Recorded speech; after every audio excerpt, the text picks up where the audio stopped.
Sarah Mitchell's hands trembled as she knelt on the bathroom floor, eye level with her 3-year-old daughter. The fluorescent light above them flickered, casting shadows that made the moment feel even more surreal.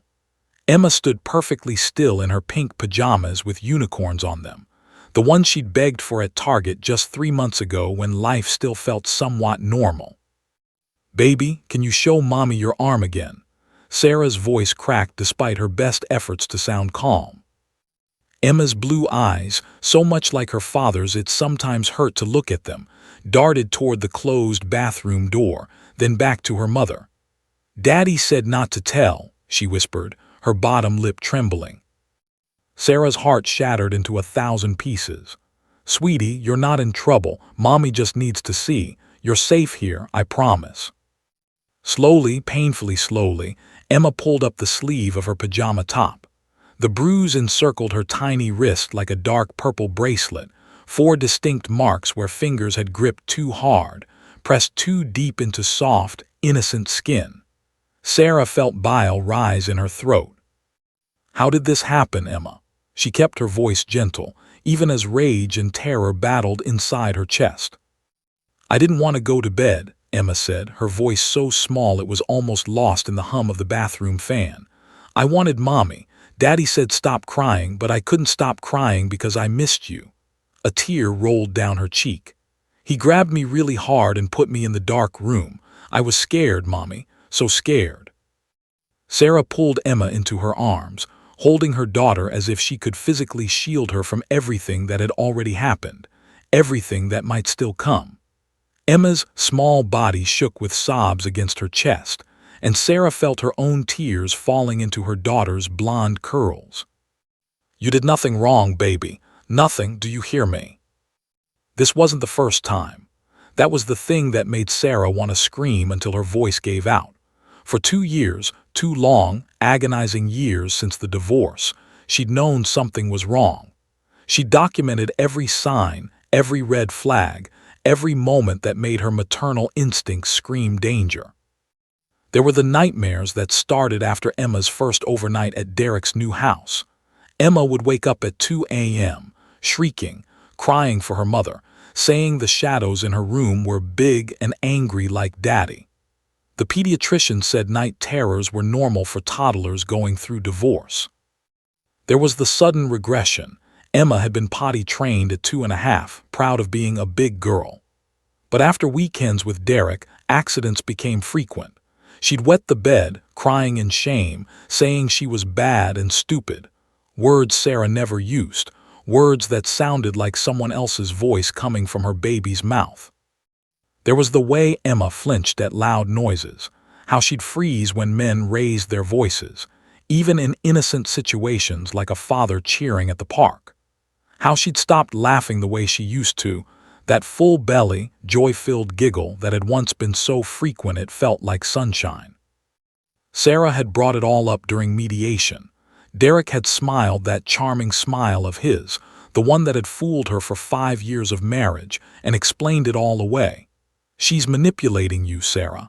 Kids play parents against each other during divorce. Every therapist will tell you that." His lawyer had nodded sagely. She'd reported concerns to their co-parenting counselor. The counselor suggested Sarah might be projecting her own anger about the divorce onto Derek. "Your resentment is natural, but Emma needs both parents." She'd even called CPS once, 6 months ago, when Emma came home with a bruise on her thigh. They'd investigated, spent exactly 45 minutes at Derek's beautiful 4-bedroom house in the suburbs, talking to his new wife Jennifer, a pediatric nurse who spoke about how much they loved Emma, how they'd installed a playset in the backyard just for her. Case closed. Kids get bruises. Sarah was labeled as a potential case of parental alienation.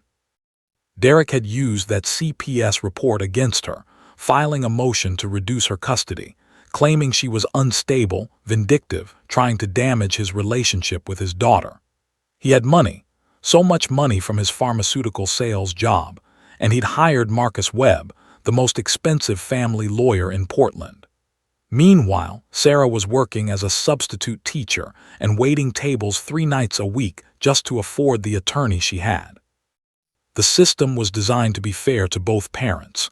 That's what everyone kept telling her. But fairness felt like a knife in her back when one parent was lying, and the other was believed simply because he looked good on paper, because he remarried quickly, because he had money and charm and a lawyer who could make black seem white. But this bruise was different. This was physical evidence that even the system couldn't explain away as easily. Sarah gently released Emma and grabbed her phone with shaking hands.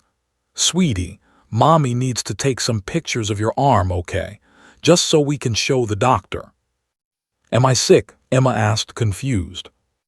"No, baby, but sometimes we need to take pictures to help people understand. Can you be brave for me?" Emma nodded, and Sarah's heart broke all over again at her daughter's trust, her innocence, her bravery in the face of something no 3-year-old should ever have to be brave about. Click, click, click. Each photo felt like evidence of her own failure to protect her child, but it was also proof. Finally, undeniable proof. After Emma was asleep, after 3 stories, 2 lullabies, and Sarah lying beside her until her breathing deepened, Sarah sat at her kitchen table with her laptop. It was 11:47 p.m. on a Sunday night. She pulled up Rita Gonzalez's email, the attorney she'd consulted 3 months ago but couldn't afford to hire for more than basic advice.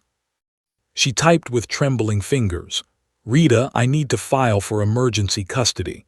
Tomorrow, I have proof this time, please. I'll find the money somehow. I can't send her back there." She attached the photos and hit send before she could second-guess herself. Then Sarah put her head in her hands and cried, for her daughter's pain, for the battle ahead, for the system that had failed them, and for the small, desperate hope that maybe, finally, someone would listen. Tomorrow everything would change. Tomorrow she would fight like she'd never fought before. Because that bruise wasn't just evidence. It was her breaking point. And sometimes, breaking points are where the strongest people are born. Rita Gonzalez's office smelled like old coffee and leather-bound law books. Sarah sat across from the attorney at 7:30 a.m. Monday morning, having barely slept. Her eyes were swollen from crying, her hands still shaking as she clutched a folder containing printed copies of Emma's bruise photos. "I got your email at midnight," Rita said, her dark eyes serious as she studied the photographs spread across her mahogany desk. She was in her mid-50s, with silver-streaked black hair pulled into a tight bun, and a reputation for being one of the toughest family law attorneys in Portland when you could afford her. "Sarah, I'm not going to lie to you. This is going to be the fight of your life." "I know," Sarah's voice was hoarse, "but I can't send her back there Friday. I can't. I'll sell everything I own if I have to." Rita leaned back in her chair, fingers steepled under her chin. "Derek's already 2 steps ahead of us. You know that, right?" She pulled out a thick file, Sarah's case file that had been growing for 2 years. "6 months ago, when you called CPS, he filed a countermotion claiming parental alienation. He submitted your therapy records from after the divorce." Sarah's stomach dropped. "Those were confidential. How did he?" "You signed a release during mediation, remember? Buried in the paperwork. His lawyer is Marcus Webb, the man who got that CEO off in the abuse case last year by destroying the mother's credibility."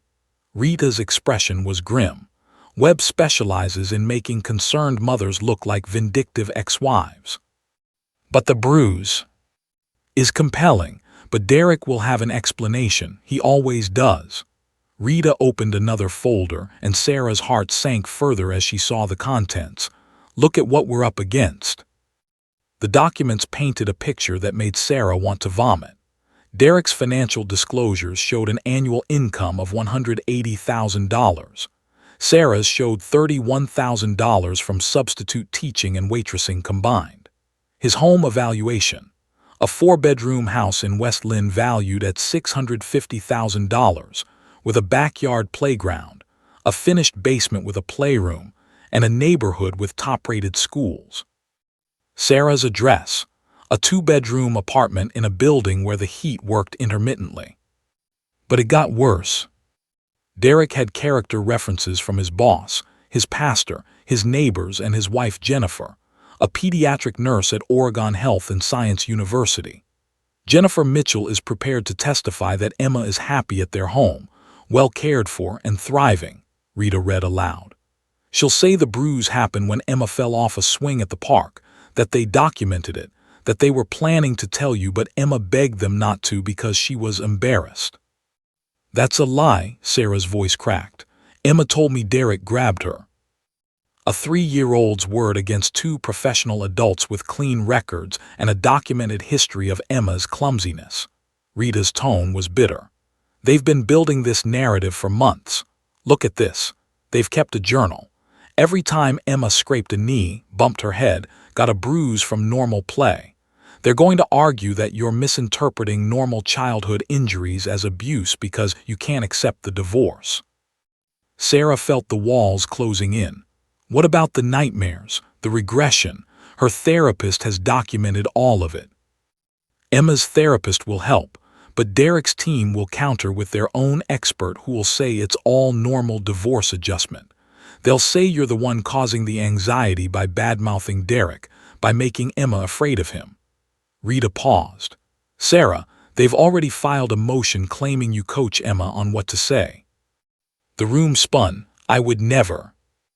I know, but we have to be prepared for what they're going to do to you on the stand. Rita's voice softened with sympathy. They'll bring up every time you've been late picking Emma up, every angry text you sent Derek after the divorce. They'll question your mental stability, the fact that you were hospitalized for 3 days after your divorce for severe depression. I was suicidal because he destroyed our family, Sarah shouted, then immediately crumpled. I'm sorry. Don't apologize to me, but that's exactly what they want to show you as emotional, unstable, irrational. Marcus Webb is a master at it. Rita stood and walked to her window overlooking the Willamette River. Here's what's going to happen. We file for emergency custody today. We'll get a hearing within 2 weeks. Judge Patricia Thornton is likely to get the case. Is that good or bad? Honestly, I don't know. Thornton's been on the bench for 23 years. She's fair, but she's also seen 1,000 bitter custody battles. She's skeptical of abuse allegations, especially when they come up during divorce proceedings. She'll want hard evidence, not just a mother's intuition. Sarah felt tears burning her eyes again. So what do we do? Rita turned back to face her. We document everything from this moment forward. You keep Emma home from Derek's this weekend. We'll cite the emergency custody filing. He'll scream about it. His lawyer will file contempt charges, but we worry about that later. We get Emma to a pediatrician today for a full exam and documentation of that bruise. We request a court-appointed child psychologist to evaluate her, and we prepare for Derek to come at you with everything he has. Will it be enough? The pause before Rita answered told Sarah everything. I don't know. Family court is supposed to put the child's best interest first, but it's still a system run by people who make judgments based on what they see on paper. And on paper, Derek looks like parent of the year while you look. Broke, unstable, and bitter, Sarah finished. I was going to say disadvantaged, but yes. Rita sat back down, her expression serious. But here's what I do know. I've been practicing family law for 28 years. I've learned to trust my gut. And my gut tells me that you're telling the truth, that Emma is in danger, and that we need to fight like hell. Sarah wiped her eyes. What's this going to cost me? My retainer is $15,000. With court costs, expert witnesses, depositions, you're looking at $30,000 minimum if this goes to trial. The number hit Sarah like a physical blow. She had $4,200 in her savings account. I don't have that kind of money. I know, Rita pulled out a contract, which is why I'm taking this case pro bono. I'll need $2,000 up front for filing fees and costs I can't absorb. The rest we'll figure out. Why, Sarah whispered, why would you do that? Rita's jaw tightened. Because I have a daughter, And 20 years ago, I was in a courtroom watching my sister lose custody of her son to a man who looked perfect on paper. 6 months later, my nephew was in the hospital with a fractured skull. The system failed him because we couldn't prove what we knew in our bones. She met Sarah's eyes. I won't let that happen again if I can help it. Sarah felt a spark of hope for the first time in days. When do we file? We're filing in 2 hours. And Sarah, Rita's expression turned fierce. Get ready. Derek and Marcus Webb are going to try to destroy you. They'll dig up every mistake you've ever made, every moment you weren't perfect. They'll twist your love for your daughter into something ugly, but we're not backing down. Sarah stood, feeling stronger despite the fear coursing through her. I'll do whatever it takes. Good, because in 12 days, we'll be standing in Judge Thornton's courtroom, and we need to be ready for war. As Sarah left the office, her phone buzzed. A text from Derek. Emma told me she had fun this weekend. Stop trying to turn her against me. See you Friday for pickup. Sarah stared at the message, rage and determination flooding through her. Derek had no idea what was coming. The battle had begun. Dr. Alina Martinez had been a child psychologist for 17 years, specializing in trauma assessment for family court cases. She'd evaluated over 300 children in that time, kids caught in the crossfire of bitter divorces, children who'd witnessed violence, toddlers who couldn't yet articulate the horrors they'd experienced. She thought she'd seen everything. But Emma Mitchell would haunt her for the rest of her career. The little girl arrived at Dr. Martinez's office on a Wednesday afternoon, holding her mother's hand with a grip that seemed desperate for a 3-year-old. Sarah Mitchell looked exhausted, dark circles under her eyes, hair pulled back in a messy ponytail, clothes that suggested she'd dressed in a hurry. But it was Emma who captured Dr. Martinez's immediate attention. The child was beautiful, blonde curls, bright blue eyes, wearing a yellow dress with daisies on it. But there was something in her expression that didn't belong on a 3-year-old's face. A wariness, a careful assessment of the room before she'd even stepped inside, like a small animal checking for predators. "Hello, Emma," Dr. Martinez said softly, crouching down to the child's eye level. "My name is Dr. Alina, but you can call me Miss Alina if that's easier. I have some toys in my office. Would you like to come play with me?" Emma looked up at her mother. Sarah nodded encouragingly, but Dr. Martinez noticed the child's grip tightened before she finally let go. The evaluation room was designed to be non-threatening. Soft lighting, pastel colors, shelves full of toys, dolls, art supplies, and a small table with child-sized chairs. Dr. Martinez had decorated it carefully over the years, learning that children revealed themselves through play far more readily than through questions. For the first 20 minutes, Emma didn't speak at all. She sat on the floor, carefully arranging blocks into a wall, her movements precise and controlled. Dr. Martinez made notes. Subject demonstrates unusual focus for age. Movements careful, almost anxious. No spontaneous play or exploration. "That's a very nice wall you're building," Dr. Martinez said casually, sitting nearby with a notepad. "What's it for?" Emma's hands paused. "So the loud can't get in," she whispered. Dr. Martinez's pen stilled. "The loud? What does the loud sound like?" But Emma had gone silent again, building her wall higher. By their second session 3 days later, Emma was marginally more comfortable. She'd brought her stuffed rabbit, Mr. Hoppy, she called him, and clutched him throughout the session. Dr. Martinez introduced a dollhouse, placing family figures nearby. "Would you like to play with the dollhouse, Emma? You can make up any story you want." Emma approached slowly, studying the dolls, a mother, father, and small child. She picked up the child doll and the mother doll, placing them in the bedroom together. Then she picked up the father doll. What happened next made Dr. Martinez's blood run cold. Emma made the father doll storm toward the bedroom. In a voice much deeper and harsher than her own, she growled, "Stop crying. Bad girl, bad." She slammed the father doll against the wall of the dollhouse so hard that the structure wobbled. Then she made the child doll scream, a sound of pure terror that came from somewhere real. "Emma," Dr. Martinez said gently, "what happens next in the story?" Emma's bottom lip trembled. She made the child doll hide under the bed.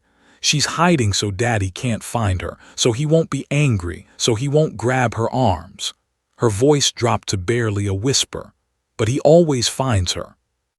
Dr. Martinez documented everything, her hand moving rapidly across the page. After the session ended and Sarah had picked Emma up, she sat alone in her office, staring at her notes. The behavioral indicators were overwhelming: hypervigilance, age-inappropriate fear responses, regression in play development, and most damning, the specific, detailed narrative of abuse that emerged organically through play therapy. The third session revealed even more. Dr. Martinez introduced art therapy, giving Emma paper and crayons. "Draw me a picture of your family," she suggested. Emma drew carefully. A small figure in the corner, herself, Dr. Martinez assumed, based on the blonde scribbles indicating hair. A medium figure nearby labeled in shaky letters that Sarah had clearly been teaching her: Mom. And then, dominating the entire page, a massive dark figure with a red scribble for a mouth. "Tell me about this person." Dr. Martinez pointed to the large figure. "That's Daddy." Emma's voice was flat. "He's big, really, really big, bigger than everything."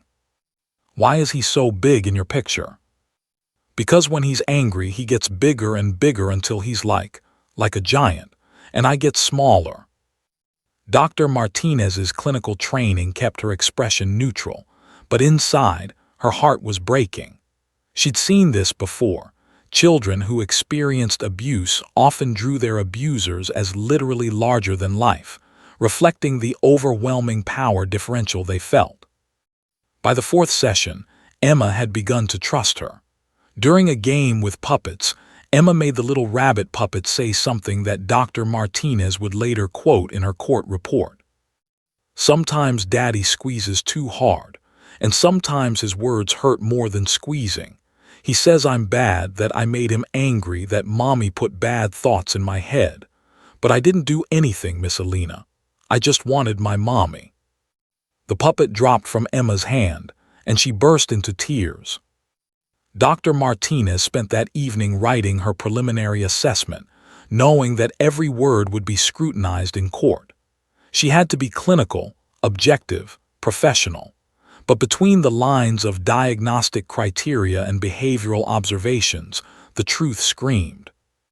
Her report noted, Emma demonstrates significant indicators consistent with emotional and physical abuse: hypervigilance, exaggerated startle response, regression in developmental milestones, age-inappropriate fear of male authority figures, nightmares and sleep disturbances, dissociative play patterns, and spontaneous disclosure of threatening and intimidating behavior. But there was a problem. A 3-year-old's statements weren't considered reliable testimony in court. Children this young were seen as too suggestible, too easily influenced by adults around them. Defense attorneys would argue that Sarah had coached Emma, planted these ideas in her head.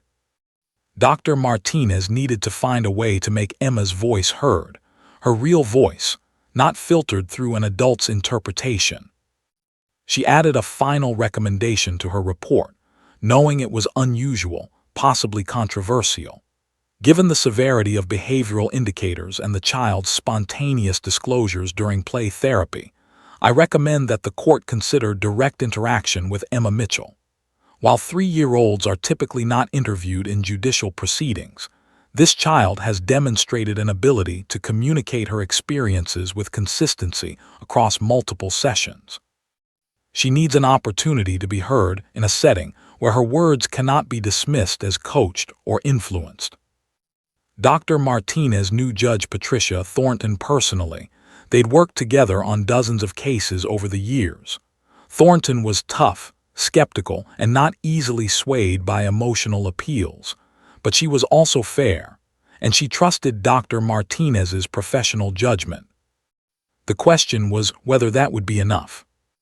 Dr. Martinez sealed her report and sent it to the court, to Rita Gonzalez, and to Marcus Webb's office. She knew Derek's attorney would try to discredit her findings, would bring in his own expert to say Emma was simply acting out normal divorce-related stress. But Dr. Martinez had documented everything meticulously. She had recordings of sessions, with Sarah's permission, detailed notes, drawings, and behavioral observations that painted a clear picture. Emma Mitchell was a 3-year-old child, trying desperately to tell the truth about her father. The only question was whether anyone with the power to protect her would listen. Dr. Martinez looked at the photo on her desk, her own daughter, now grown, smiling at graduation. She remembered her own divorce 20 years ago, how terrified she'd been of losing custody, how she documented every moment to protect her child. She understood Sarah Mitchell's fear because she'd lived it. And she would fight to make sure Emma's silent screams were finally heard. Even if it meant putting a 3-year-old child in the most intimidating room imaginable, a courtroom where adults would judge whether her terror was real or imagined, where her father would be sitting just feet away, where she'd have to be braver than any child should ever have to be. Because sometimes, justice demanded the impossible. And Emma Mitchell deserved nothing less than justice. The Multnomah County Courthouse felt like a cathedral of judgment. Sarah sat beside Rita Gonzalez at the plaintiff's table, her hands clasped so tightly her knuckles had turned white. Across the aisle, Derek Mitchell looked like he'd stepped out of a magazine, navy suit perfectly tailored, silver tie, hair expertly styled. Next to him, Marcus Webb shuffled papers with the casual confidence of a man who'd never lost a case he cared about winning. Judge Patricia Thornton entered and everyone rose.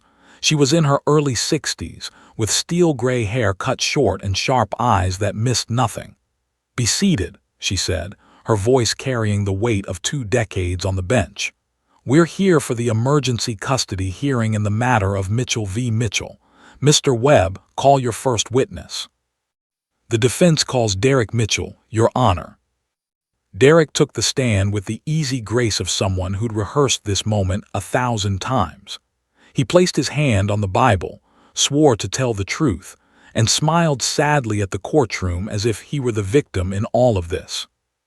"Mr. Mitchell," Webb began, his voice smooth as silk, "how would you describe your relationship with your daughter Emma?"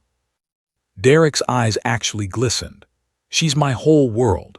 Since the divorce, I've done everything possible to maintain a strong, loving relationship with her. I built a playroom in my house specifically for her visits. My wife Jennifer and I, Jennifer's a pediatric nurse, we've created a home where Emma feels safe and loved. And yet Ms. Mitchell has accused you of abuse. How do you respond to that?" Derek's jaw tightened, and for just a moment Sarah saw the flash of anger he usually kept hidden, but he covered it quickly with a pained expression. "It's been heartbreaking, honestly. Sarah has never accepted our divorce. She's made it her mission to alienate Emma from me. Every scraped knee becomes evidence of abuse. Every time Emma cries at transition, which is normal for kids of divorce, Sarah claims I've traumatized her. Can you explain the bruise that prompted this emergency hearing?" "Of course." Derek pulled out a folder and Sarah's stomach sank. He prepared for this. "Emma was playing on our backyard swing set, the one I installed for her, by the way. She fell and caught her wrist on the swing chain. I documented it immediately because I knew Sarah would twist it into something sinister." He showed photos to the judge. Emma on a swing set, smiling, a red mark visible on her wrist that could plausibly be from a chain. Rita leaned over to whisper in Sarah's ear, "Those could be from any time, but they look convincing." Webb continued, "Mr. Mitchell, has Ms. Mitchell made false accusations before?" "She called CPS 6 months ago, claiming I was neglecting Emma. They investigated and found nothing. Before that, she accused me of withholding food from Emma because Emma said she was hungry after a visit. She'd eaten a full meal. She just wanted a snack. Sarah documented it as starvation." He shook his head sadly. I've kept a journal of every false claim. It's been devastating for my relationship with my daughter." Sarah wanted to scream. He was lying, twisting every legitimate concern into evidence of her being crazy. Next came Jennifer Mitchell. She took the stand in her nurse's scrubs, having come straight from her hospital shift, a calculated choice that screamed credibility and dedication. "Mrs. Mitchell," Webb asked, "in your professional opinion as a pediatric nurse, have you seen any signs that Emma is being abused in her father's care?" "Absolutely not." Jennifer's voice was earnest, concerned. "Emma is a happy, well-adjusted child when she's with us. She plays, laughs, eats well. Yes, she has occasional tantrums, but that's normal for a 3-year-old, especially one dealing with divorce. I've documented every injury she's had in our care. They're all consistent with normal childhood activity." "And the bruise in question?" "I was there when she fell. I examined it immediately. It's exactly the pattern a swing chain would leave. I suggested we inform Sarah right away, but Emma was embarrassed about falling and begged us not to tell her mother. We were planning to mention it at the next exchange, but then this happened." She looked at Sarah with what seemed like genuine pity. "I think Sarah is struggling with the divorce and Emma having a stepmother. I understand that's hard, but Emma needs stability from both households." Rita had her chance at cross-examination, but barely made a dent. Jennifer had answers for everything, delivered with professional calm. Then came Sarah's witnesses. Emma's daycare teacher, Miss Robinson, testified about bruises she'd seen over the past 6 months. Webb destroyed her credibility in minutes. "Miss Robinson, how many children are in your care?" 18. "And in your years of experience, have you seen children get bruises from normal play?" "Well, yes, of course." "So you can't say with certainty that Emma's bruises were from abuse, rather than typical childhood injuries?" "No, but the frequency." "Thank you, that will be all." The neighbor who'd heard shouting fared no better. Webb established that the walls were thin, that the neighbor couldn't actually see what was happening, that shouting alone didn't constitute abuse. By the time Sarah took the stand, she felt like she was drowning. Rita walked her through the evidence, the nightmares, the regression, Emma's fear, the bruise. Sarah spoke from her heart, tears streaming down her face. "I'm not making this up. I know my daughter. Something is terrifying her, and it's happening at Derek's house." Then Marcus Webb stood for cross-examination, and Sarah understood what it felt like to be prey. "Ms. Mitchell, isn't it true you were hospitalized for psychiatric care after your divorce?" "I was depressed. My marriage had ended."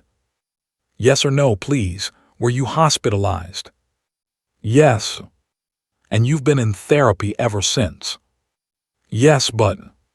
"You've called or texted Mr. Mitchell 47 times in the past 6 months, correct?" "Only about Emma's care." 47 times, yes or no?" "Yes." "You've told friends, and I quote from this text message to your sister, 'I'll do anything to keep Emma away from him,' correct?" Sarah's throat closed. She'd sent that text in a moment of desperation. "I meant..."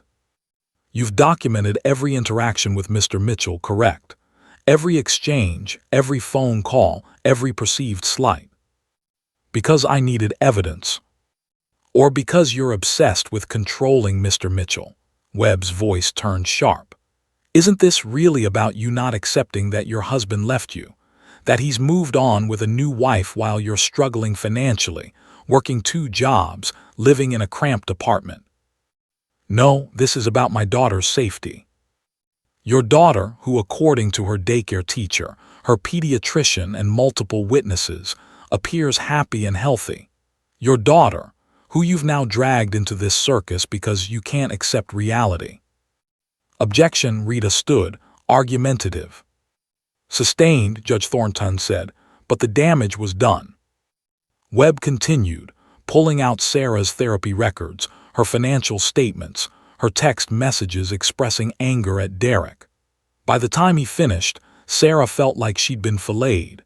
She looked exactly like what Derek claimed, an unstable, bitter ex-wife inventing abuse to punish her former husband.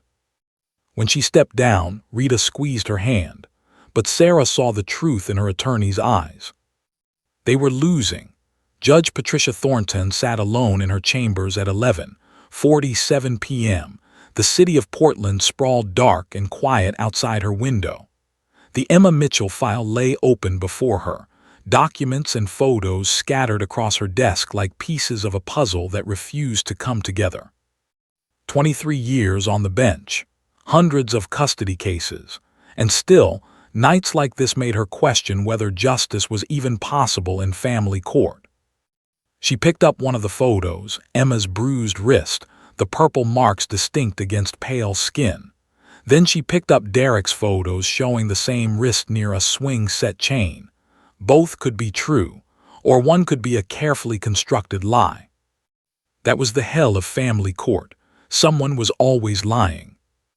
Patricia rubbed her tired eyes and reached for her coffee, now cold. The testimony had concluded that afternoon, and she'd told both parties she'd render her decision tomorrow. But how could she, when every piece of evidence pointed in two directions at once? On one side, a mother's desperate concern, a child psychologist's troubling report, behavioral indicators that suggested trauma, Emma's nightmares, her regression, the fear documented by people who had nothing to gain from lying. On the other side, a father who looked perfect on paper, a stepmother with medical credentials backing his story, character witnesses who painted him as devoted and responsible, documentation that explained every concern away with reasonable-sounding alternatives.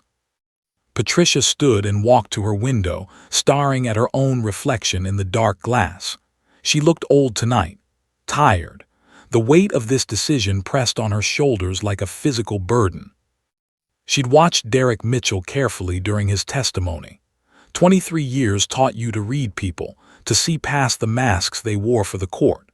And something about Derek bothered her, a flash of anger in his eyes when Sarah spoke, the two perfect answers, the way his jaw clenched when Dr. Martinez's report was mentioned. But gut feelings weren't evidence, and she'd seen plenty of innocent parents who got angry when falsely accused. She'd also watched Sarah Mitchell fall apart under Marcus Webb's cross-examination. The woman looked exactly like a bitter ex-wife. Obsessive documentation, therapy records, financial struggles, that damning text message about doing anything to keep Emma away from Derek. Patricia had seen parental alienation cases before. Mothers who couldn't accept divorce poisoning their children against fathers. It was real. It was damaging, and it happened more often than people wanted to admit. But she'd also seen the other side. Abusive fathers who knew how to work the system. Men who presented themselves as victims while terrorizing their children behind closed doors. Mothers desperate to protect their kids, dismissed as hysterical, punished for speaking up. The question was, which case was this? Patricia returned to her desk and opened Dr. Martinez's report for the third time. Elena Martinez was one of the best child psychologists in the state. Her assessments were thorough, objective, and rarely challenged successfully. She read again the section about Emma's play therapy. Subject demonstrated spontaneous disclosure of threatening behavior during puppet play. The narrative was consistent across multiple sessions and emerged organically without leading questions. The level of detail and emotional response suggests genuine traumatic memory rather than coached testimony.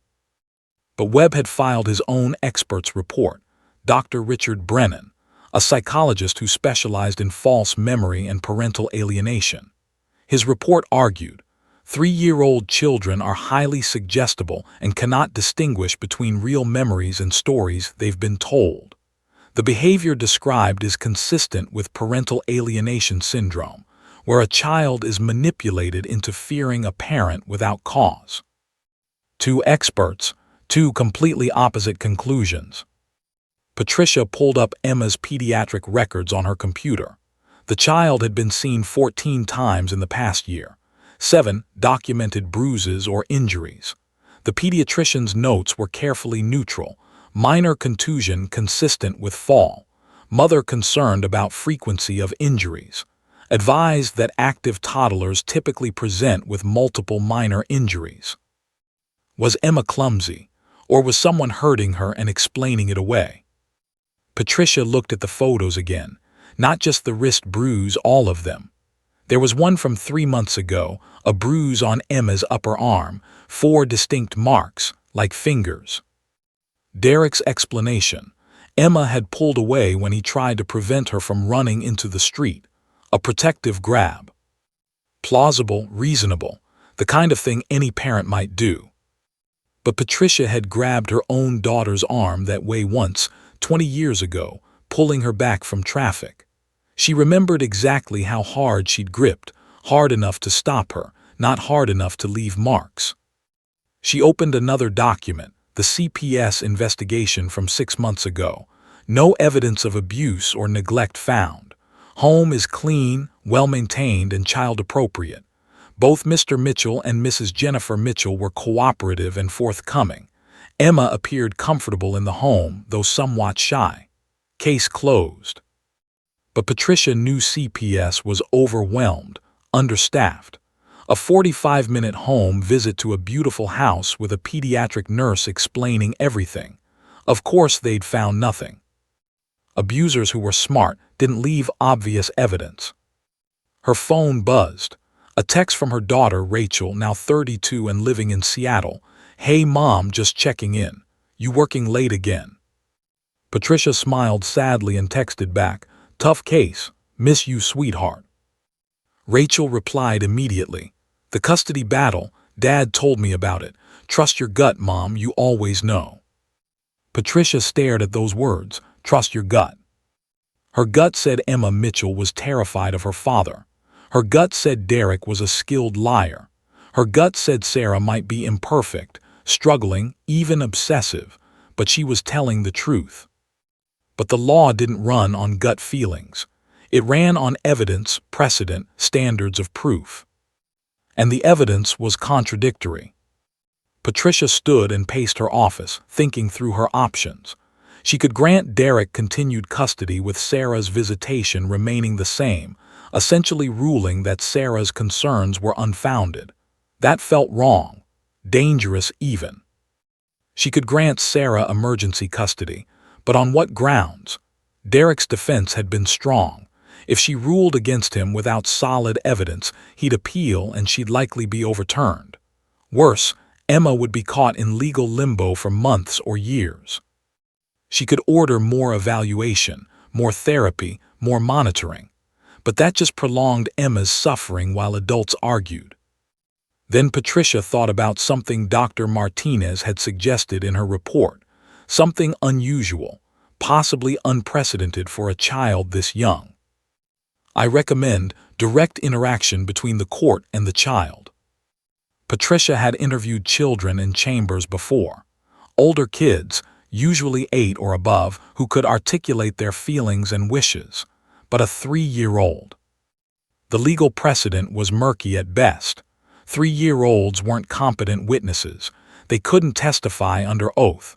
Their statements were considered unreliable, easily influenced. But this wasn't about testimony.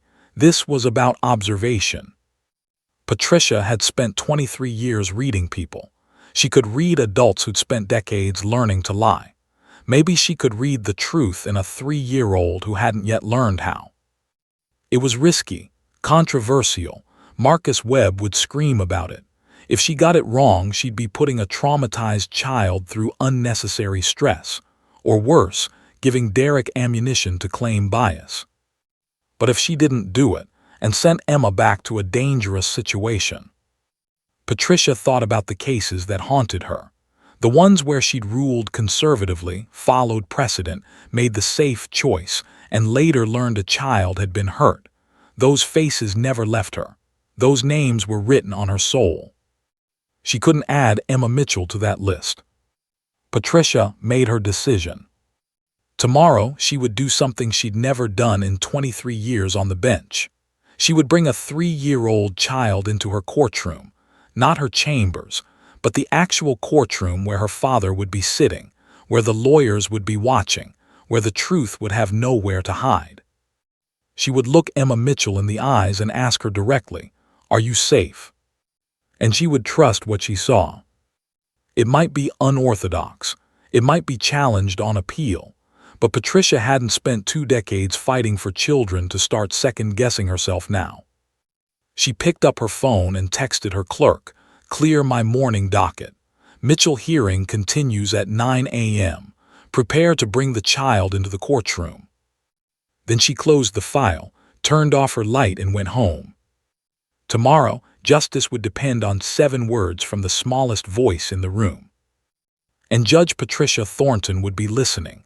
The courtroom was packed when Judge Thornton emerged from her chambers at 9:15 a.m. Sarah had barely slept, her stomach twisted in knots. Rita had warned her that the judge's decision could go either way, that the evidence was too balanced, that they might lose. Derek sat across the aisle looking confident, almost bored, checking his phone while Marcus Webb shuffled papers with casual ease. "All rise," the bailiff announced. Judge Thornton took her seat, and Sarah's heart hammered against her ribs. This was it, the moment that would determine whether Emma was safe or whether Sarah would have to hand her daughter back to a man she believed was hurting her. "Be seated," the judge said. She looked tired, Sarah noticed, like she'd been up all night wrestling with something.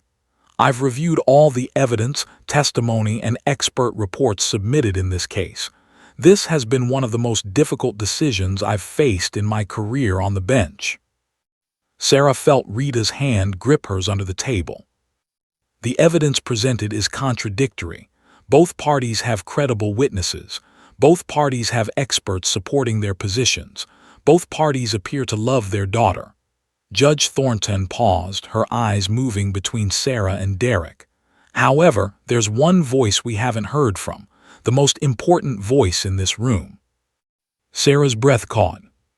"I'm ordering that Emma Mitchell be brought to this courtroom this morning." The room erupted.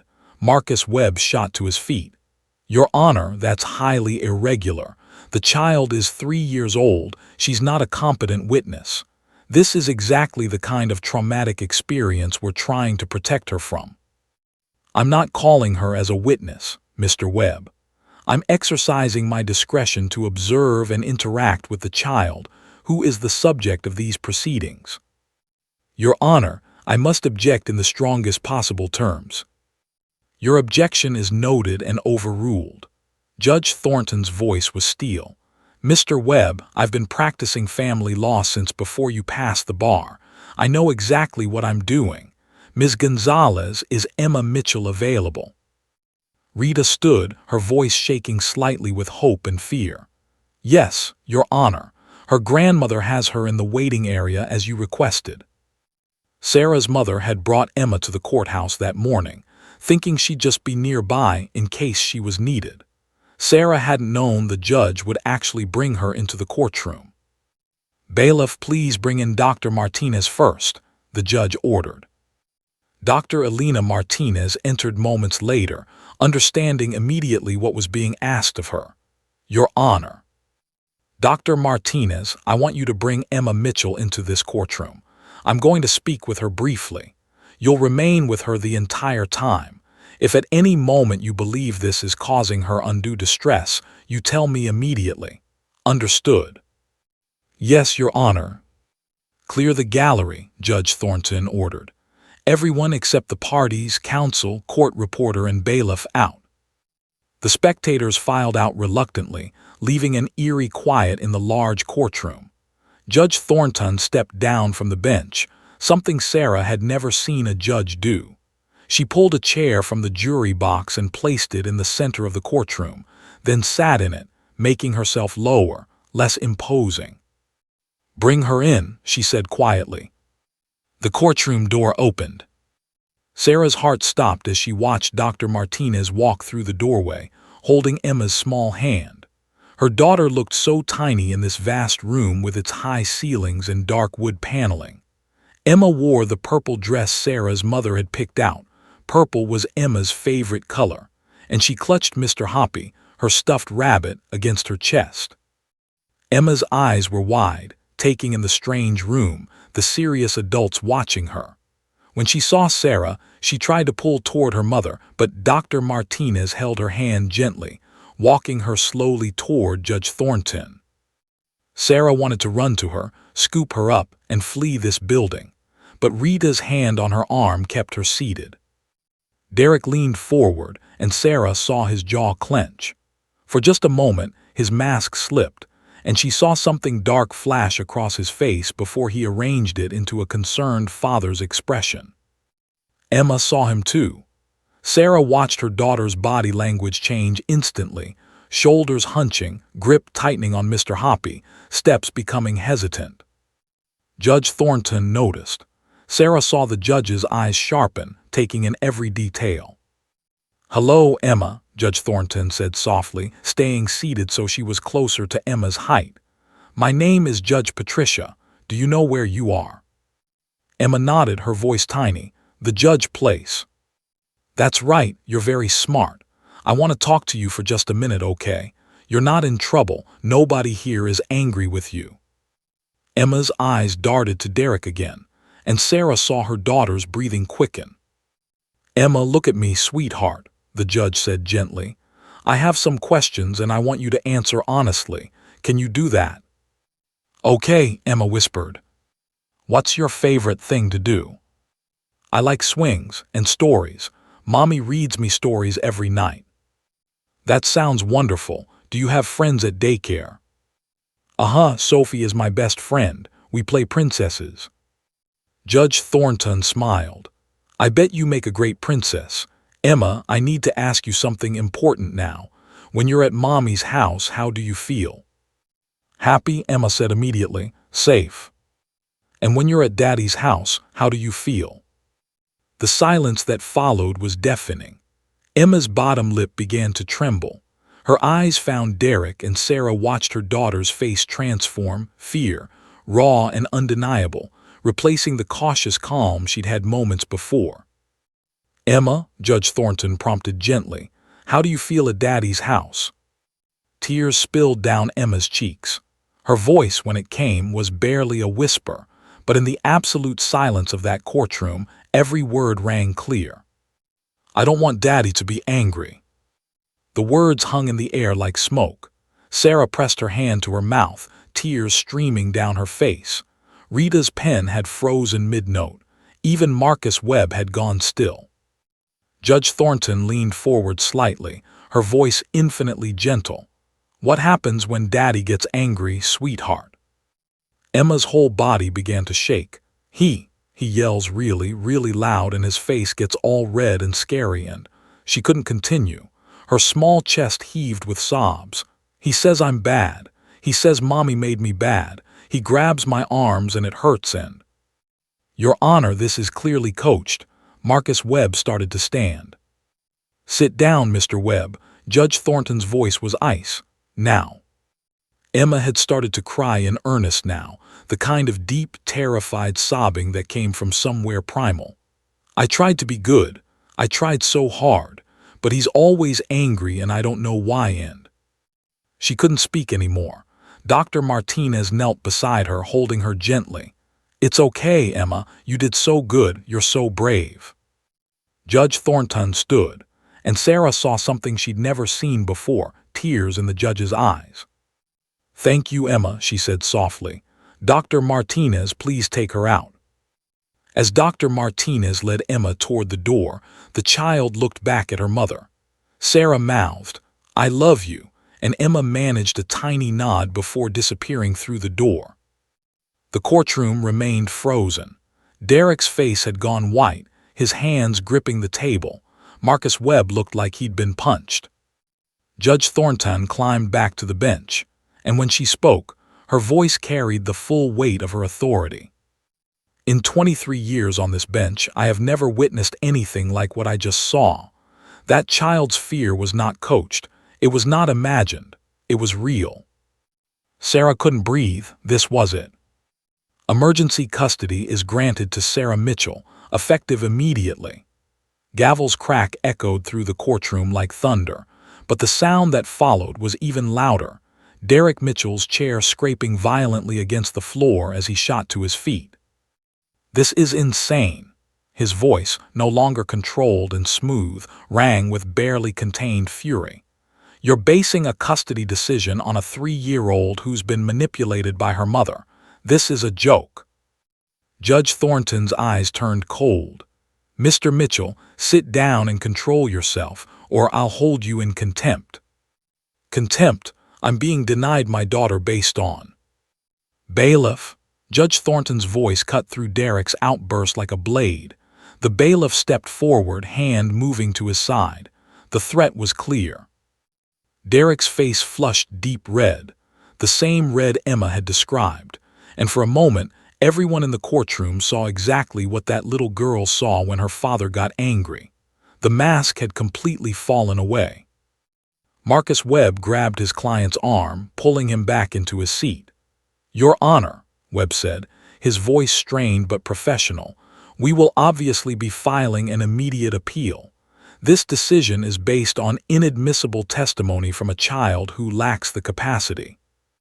"Mr. Webb, you can file whatever motions you want, but until and unless I'm overturned, my order stands." Judge Thornton's expression was granite. Derek Mitchell's visitation rights are suspended pending a full investigation by Child Protective Services. Sarah Mitchell is granted sole physical and legal custody. Sarah couldn't move, couldn't breathe. Rita was squeezing her hand so hard it hurt, but Sarah barely felt it. 2 years. 2 years of fighting, of being told she was crazy, vindictive, unstable. 2 years of sending her daughter into a situation that terrified her. 2 years of feeling helpless. And now, because of 7 words, "I don't want Daddy to be angry," everything had changed. "Furthermore," Judge Thornton continued, "I'm ordering a complete psychological evaluation of Mr. Mitchell by a court-appointed expert. I'm ordering that all future contact with Emma be supervised by a professional monitor at Mr. Mitchell's expense. And I'm referring this case to the district attorney's office for investigation of potential child abuse." Derek's face went from red to white. The word abuse hung in the air like an indictment. "This is based on nothing," Derek's voice cracked. "A child who's scared of discipline. Every parent has to discipline their kids. I've never laid a hand on her." "Mr. Mitchell, I strongly suggest you stop talking." Webb's voice was urgent, but Derek was beyond listening. "She's being raised by a woman who can't afford to feed her, who works night shifts and leaves her with strangers, who's been in therapy for mental instability. And you're giving her custody." Judge Thornton leaned forward. "Mr. Mitchell, I watched your daughter's face when she looked at you. I watched a 3-year-old child shake with terror at the thought of making you angry. I've been a judge for 23 years, and I know the difference between a coached child and a traumatized one. That little girl wasn't acting. She was reliving something." "You're wrong." But Derek's voice had lost its power. He sounded almost desperate now. "Court is adjourned. Mr. Mitchell, you are not to contact your daughter or approach Ms. Mitchell except through your attorney. Violation of this order will result in immediate arrest. Bailiff, ensure Mr. Mitchell leaves the premises without incident." The gavel fell again, and Judge Thornton stood, walking to her chambers without looking back. Sarah sat frozen as the courtroom emptied. Rita was talking to her, saying something about paperwork, about protective orders, about next steps, but Sarah couldn't process the words. All she could think about was Emma, her brave little girl who'd told the truth even though she was terrified. Derek stood across the aisle, Marcus Webb speaking urgently in his ear, but Derek wasn't listening. He was staring at Sarah with an expression of pure hatred. "You turned my daughter against me," he said, his voice low and venomous. "You poisoned her. This isn't over, Sarah, not by a long shot." "Mr. Mitchell, stop talking and come with me." Webb physically pulled his client toward the door. As Derek passed Sarah's table, he leaned down slightly. You think you've won. I have money. I have lawyers. I'll appeal this all the way to the Supreme Court if I has to. You'll spend everything you have fighting me, and in the end I'll get her back. The bailiff stepped between them. Sir, you need to leave now. Derek straightened, adjusted his tie, and walked out, but the threat hung in the air. Sarah finally found her voice. Is it really over? She asked Rita, her voice small. Rita turned to face her, and Sarah saw tears streaming down her attorney's face. For now, yes, you have custody. Emma's safe. Then her expression turned serious. But Derek's right about one thing: he'll appeal. This fight isn't over, Sarah. He has the resources for a long legal battle. I don't care. Sarah stood, strength flooding back into her limbs. Let him appeal. Let him spend every penny he has, because now everyone knows the truth. A judge saw it. Dr. Martinez documented it. And most importantly, Emma finally told someone who had the power to protect her. Rita nodded. The CPS investigation will be thorough, and the DA's involvement means if they find evidence of abuse, this becomes criminal. Derek's not just fighting for custody anymore. He's potentially facing charges. Sarah walked to the courtroom doors where her mother waited with Emma. Through the small window, she could see her daughter sitting on her grandmother's lap, still clutching Mr. Hoppy, her face buried in her grandmother's shoulder. Sarah pushed through the doors and Emma's head lifted. Mommy. Sarah knelt and Emma ran into her arms. And for the first time in 2 years, Sarah didn't have to worry about an exchange time, didn't have to prepare her daughter for a visit she didn't want to go on, didn't have to watch Emma's face fall when she said it was time to go to Daddy's house. It's okay, baby, Sarah whispered into her daughter's hair. You're staying with Mommy, you're safe now. Forever? Emma asked, her voice muffled against Sarah's neck. Sarah pulled back and looked into her daughter's eyes, those blue eyes that still carried shadows of fear but also a flicker of hope. Forever. Emma's grandmother wiped tears from her own eyes. What happened in there? Emma happened, Sarah said, holding her daughter close. She told the truth and someone finally listened. Down the courthouse hallway, Derek stood with Marcus Webb near the elevators. Sarah could see him on his phone, already making calls, already planning his next move. The rage hadn't left his face. Rita came up beside Sarah. He's going to make this hell. Let him try, Sarah said quietly.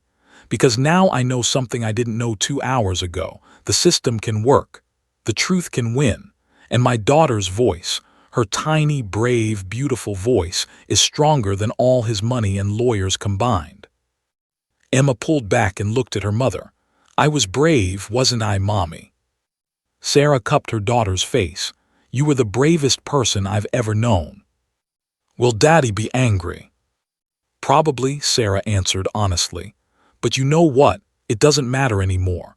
Because Daddy can't hurt you now. I won't let him. The judge won't let him. And you never have to be alone with him again. Emma considered this, then nodded. Can we go home? Yes, baby, we can go home. As they walked out of the courthouse into the bright Portland morning, Sarah felt the weight of 2 years lifting from her shoulders. The battle wasn't over. Derek would appeal, would fight, would try every legal maneuver his money could buy. But Emma was safe, and that was everything. 7 words from a 3-year-old had changed everything. I don't want Daddy to be angry. 7 words that no lawyer could argue away. 7 words that finally made someone listen. 7 words that saved a little girl's life. 6 months after that day in the courtroom, Sarah Mitchell stood at the kitchen window of their small apartment, watching Emma play in the courtyard below. Her daughter was laughing, really, genuinely laughing, as she chased Bubbles with Sophie from daycare. The sound drifted up through the open window, and Sarah felt tears prick her eyes for the 100th time that week. But these were different tears. These were tears of relief, of gratitude, of finally being able to breathe. The months following Judge Thornton's decision had been brutal. Derek had filed an immediate appeal, just as he'd promised. Marcus Webb had submitted a 47-page brief arguing that the judge had overstepped her authority, that Emma's statements were inadmissible, that the entire proceeding had been prejudicial. But something unexpected had happened. The CPS investigation that Judge Thornton ordered hadn't been the perfunctory 45-minute visit from before.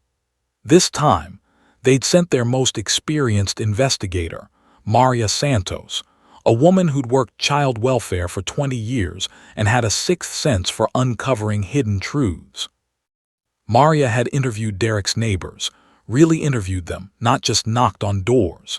She'd found the couple next door, the Hendersons, who'd been too afraid to come forward before. They had ring camera footage from 3 different occasions showing Derek dragging Emma inside while she screamed, footage of him yelling so loudly that the audio picked up his words, "Stop crying or I'll give you something to cry about." Maria had also found Derek's first wife, Catherine, who divorced him 8 years ago. Catherine had been silent during the custody battle, bound by a non-disclosure agreement she'd signed as part of her divorce settlement. But the NDA hadn't covered speaking to law enforcement. She'd told Maria everything: the emotional abuse, the controlling behavior, the rage that came out of nowhere, the court-ordered anger management classes that Derek had attended but never taken seriously. Most damning of all, Maria had interviewed Jennifer, Derek's current wife. In a private conversation away from Derek's influence, Jennifer had broken down. She'd admitted that she'd been afraid to speak up, that Derek's anger terrified her too, that she'd seen him grab Emma roughly more than once but had convinced herself it was just discipline. The bruise from the swing set. Jennifer finally admitted Emma had gotten it exactly the way the child had said. Derek had grabbed her wrist in anger. The investigation report had been damning. Within 3 weeks, the district attorney had filed charges, 2 counts of child endangerment and 1 count of assault on a minor. Derek's perfect facade had crumbled completely.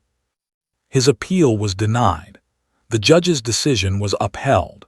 And now Derek Mitchell, successful pharmaceutical sales rep, pillar of his community, the man who'd looked so perfect on paper, was facing criminal charges and a plea deal that would keep him on probation for 3 years.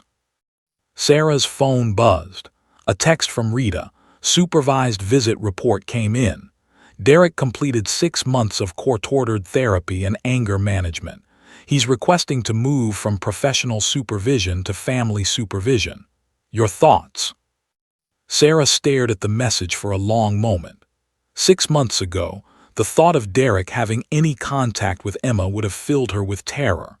But Dr. Martinez had been working with Emma twice a week, and the change in her daughter had been remarkable. The nightmares had decreased from every night to once or twice a week, and when they happened, Emma could now articulate her fears instead of just screaming. She'd stopped having accidents. She smiled more. She played more. She was slowly becoming the carefree child she should have been all along. And the supervised visits, 1 hour every other Saturday at a family services center, had been surprisingly productive. With a professional supervisor present, Derek couldn't yell, couldn't lose his temper, couldn't be anything but the father Emma deserved. Dr. Martinez said Emma was gradually learning that she didn't have to be afraid during those visits, that there were adults present who would keep her safe. Sarah texted back, "What does Dr. Martinez recommend?" Rita's response came quickly. She says Emma's made significant progress.